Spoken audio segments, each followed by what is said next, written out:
You have reported from numerous countries. What were your favourite stories that you covered? Favourite stories have been the Russian takeover of Crimea, the Greek financial crisis, kind of all of Turkey, and now this big story of COVID here in Italy. So when you were reporting from Athens during the Greece financial crisis, were you ever in a situation where you felt in danger? I actually didn't feel particularly in danger covering the Greek riots, partly because I was kind of the resident correspondent there. I knew the area and I knew what it was going to be like. I knew what sort of precautions to take, let's say.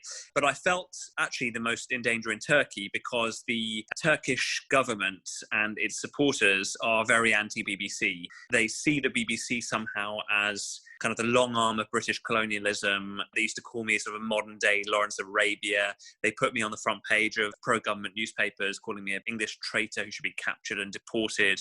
I had to take my name off my doorbell a couple of times.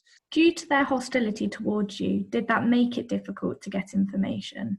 There was no paradigm of impartial journalism there.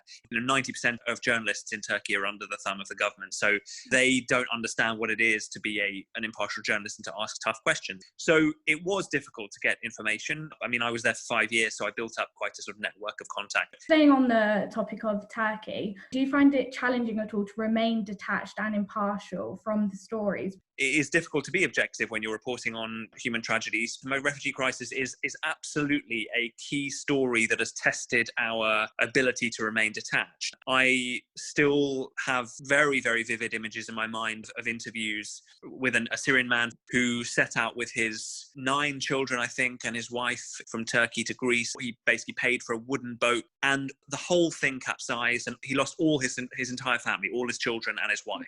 And doing that kind of interview, it is very hard not to become personally affected.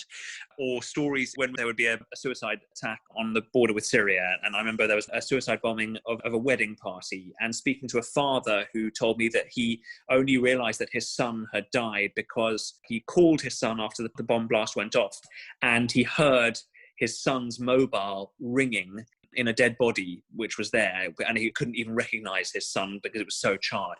There have been times where I've sat in an edit suite, cutting a piece for the 10 o'clock news. I turned to my cameraman and I said, I think I'm going to cry now. And he would say, I think I'm going to cry as well. We do build up an emotional barrier, and maybe it's not healthy, but it's what we've got to do this job. Over time, would you say it does get easier to report on stories like that? I think it does, because you see so much of it that actually, in a sense, you build up a little bit of an immunity to it, which is not a good thing in life. It is only a kind of important thing to do this job.